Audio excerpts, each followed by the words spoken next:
Hey, what up guys? How you doing? It is Lasty here. Welcome today to a new episode of the FIFA 20 Ultimate Team Road to Glory, episode number 125, a quarter of the way through our second century here.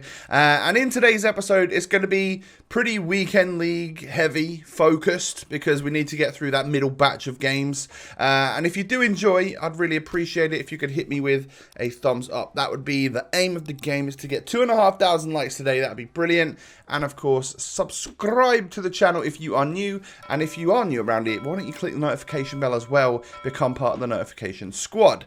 So of course the team is looking pretty awesome, not gonna lie, but I put a little poll out on Twitter as to what would be the best chem style for De Ligt, and it would between Anchor, which I've already put on him, Engine, or Shadow, and Engine seemed to win, which is strange. I've gone ahead and put the last resort 99 Ronaldo on the bench, literally to be used in extreme measures only. But yeah, we will change De Ligt up to an Engine, which I already had in the club, which means we did waste like 1,000 or 2,000 coins on an Anchor chem style, but it is what it is.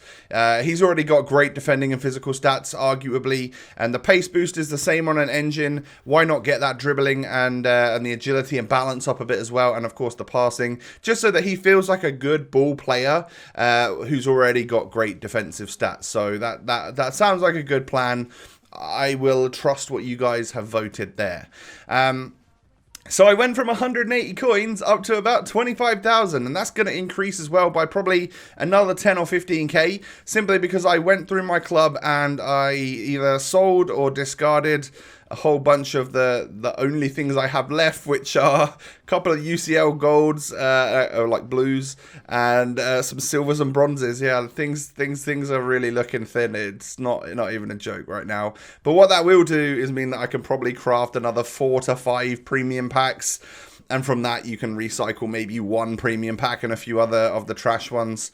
So it is what it is. But we're 3-0 in the weekend league, and this is my first game of the day. What is going on? 3 icons, an Mbappe, a flashback Neuer, and a red inform Neymar. So I thought, well, this is obviously going to go badly, isn't it? And we'll see if that's the case as we go through the match. But a ball whipped in from that man Messi to that man De Ligt. He scored 2 goals in 4 games in the weekend league just by being that man at the front post.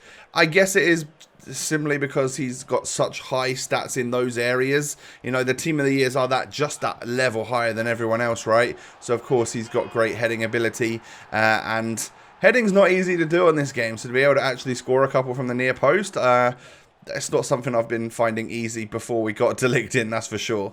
But he does equalise with his red Neymar. There wasn't much I could do about that. Maybe it was poor defending, I don't know. But at half-time, look at this game. Pretty even. My opponent's pass accuracy was way up on mine. He was intercepting quite a lot. I needed to do a little bit more of that to him. And then, of course, be more clinical with the shots that I get. And I did earn myself one. Probably kickoff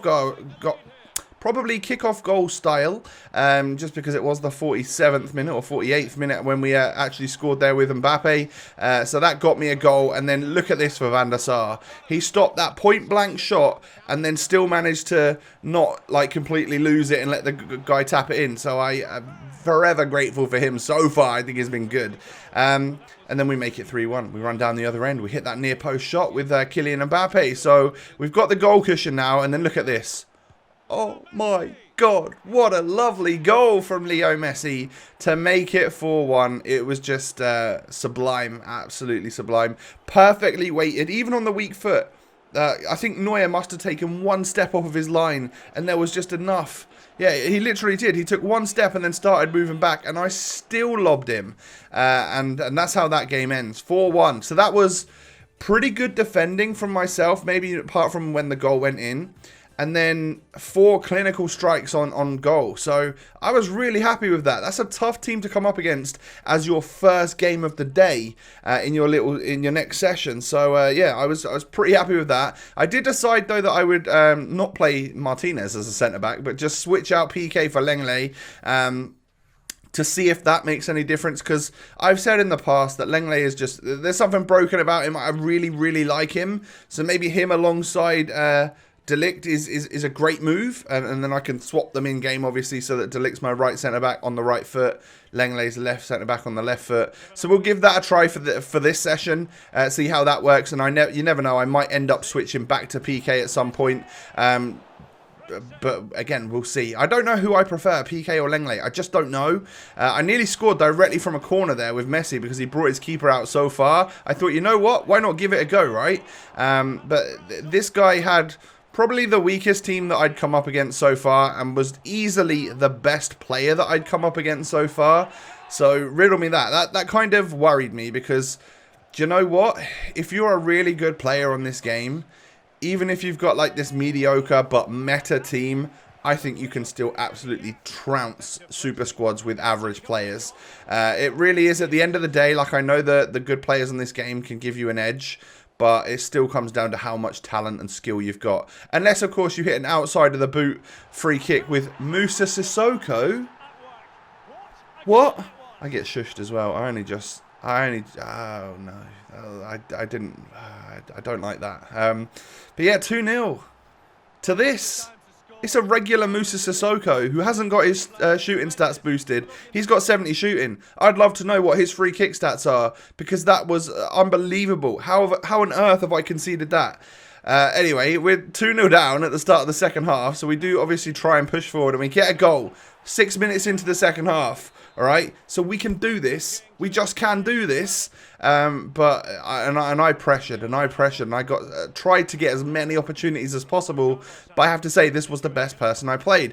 I even brought on the last resort Ronaldo because, like, I'm 2-1 down late on in the weekend league. He is the one to save me, right? However, I just genuinely couldn't spring past this back line. The most I could muster up was like a shot like that, and I end up losing. But I don't really think I deserve to. I don't know.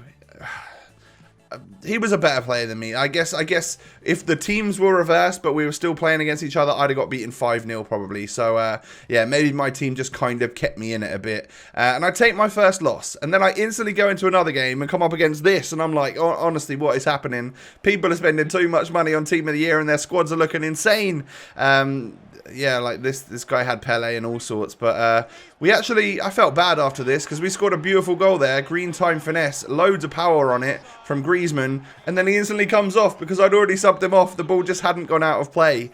So yeah, I feel a little bit bad for, maybe he deserved to stay on a little bit longer. But some great dribbling from Messi there. That actually, he sort of carved his way through a couple of defenders and played a great ball into Mbappe to put me 2-0 up. And what I didn't expect against a team like this was a rage quit at 2-0. What's that all about?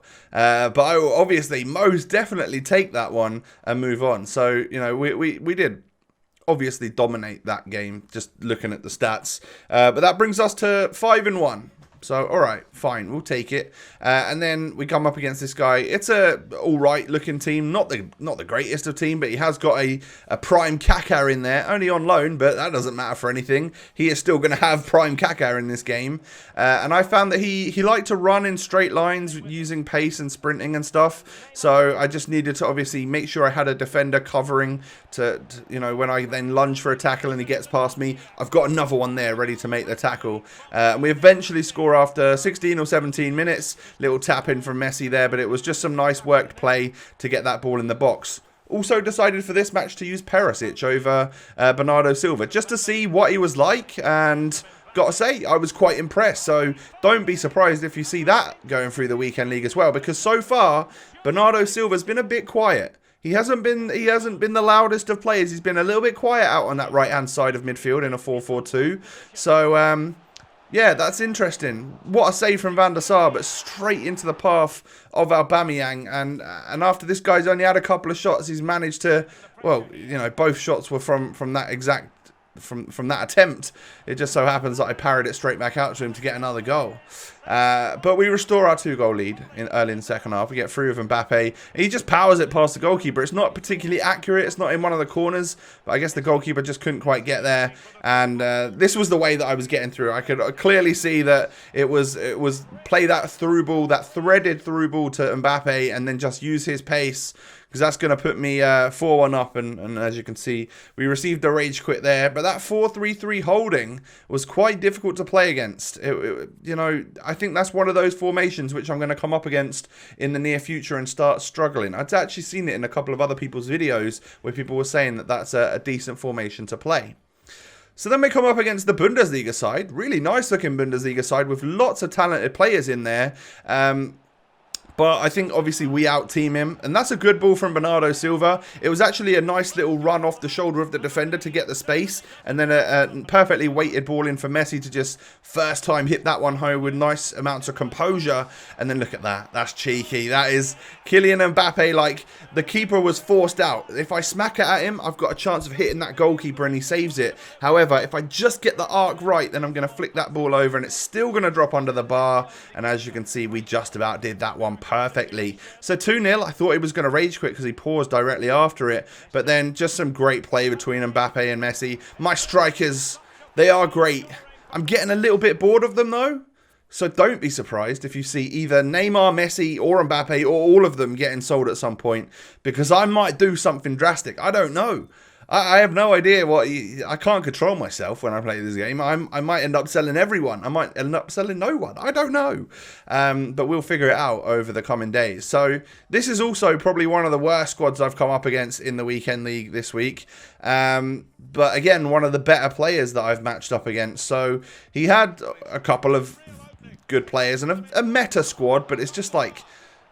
maybe it was meta in week one. And I concede again... to Moussa Sissoko. Is this my kryptonite? People getting forward with Moussa Sissoko and scoring. However, I sort of dodged that offside trap there or whatever it was. I beat his defensive line, chip it over with Mbappe before half-time to ensure we got that one goal back. And as you can see, look at this game. He had 97% pass accuracy with that team, by the way, in the first half. I know I needed to up my game against someone who was clearly quite good. And it was just a good 1-2 between Messi and Paulinho. And of course, I'm going to finish that one with no defenders in the way to AI block it. But look at this. Lucas cuts it inside and a very powerful strike into the bottom corner from Memphis Depay. So it's 2-2 after an hour. I've got to win this game though. So, you know, we carried on pushing. And again, Mbappe gets through. It's just that pace, isn't it? But I want to cut it back. I want to cut it back to Messi. He receives that ball. And as that defender didn't decide to carry on to get in the way to hit that AI block, I knew that one was going to go in straight away as soon as I had the space to do it. And again, I think Messi is not on stay forward. I think he's on get into the box for crosses, but then just like not stay forward, but not get back, because that kind of means he arrives late, and that seems absolutely perfect for when he receives that ball like that. Great save from Edwin van der Sar there to keep me in this game. I mean, if that goes to 4-3 there, we're probably in trouble. And then again, he gets through here with Lucas, and what a save that is. If you guys are looking so far for a review on Edwin van der Sar, my vote is that I think he's very good, very good. As good as Ter Stegen, in my opinion, so far. I've got no complaints, and that's all I can say. But hey, we've only played 9 games of the weekend league. We're 8-1, so you can take that as you want. You can take it with a pinch of salt if you don't think that's enough games to rate a goalkeeper, or you can trust me. If he was someone that was interested in you, that's probably been the biggest question I've had over the last couple of days. How's that Van der Sar lasty? So far, I like him. I really do. It's good to know that I've probably got a keeper for the rest of the game that will link to anyone in my defence. So I'm a big fan of that. And as you can see, some things sold, some things didn't. So we'll list that stuff back up. And again, there's a chance there to make another 4 or 5k. So we could be up to about 40k if the right things sell. There's a daily Totti Challenge SBC that I could probably complete as well, but I don't have the players in my club.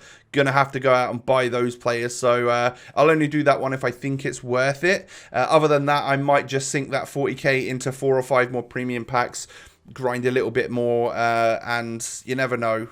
I had some 4 AM thoughts the other night that I might just sell Messi and do like 500,000 or 600,000 coins worth of premium packs just before Team of the Year ends, just to try my very hardest to get like a blue player on the account. But I don't know if that would be completely wasting it or not. It would be wasting it, obviously. But if we were ending up packing like a KDB or any Premier League Team of the Year player that wasn't Alisson, then we would probably be in the money, wouldn't we? So We'll see. We'll see. We might grind it. We might just try and do it with limited resources. But so far, I would say that Bernardo Silva has been super quiet. Those goals and assists, some of them were from squad battles, so ignore them. And yeah, like other than that, the team's doing great. You can't really fault my attacking players in Messi and Mbappe. They are genuinely the best on the game, I think. So better versions of them. I bet the Totti versions are literally insane. But De Ligt so far, awesome. Van der Sar so far, really like him. And then obviously like Futmas Mendy and Paulinho and bringing on Atal. It means that we've got a lot of solid players in a lot of solid areas. You know, we're kind of covered. But that's going to wrap things up for today's RTG episode, boys and girls. If you did enjoy, do me a favor, hit that thumbs up button. I'd really appreciate it. Why don't you come ahead and follow me on Twitter and Instagram? I'll do some stories and stuff for you over the next few days to keep you entertained on the gram. And yeah, have a great day, everyone. I will catch you tomorrow with another episode. Peace.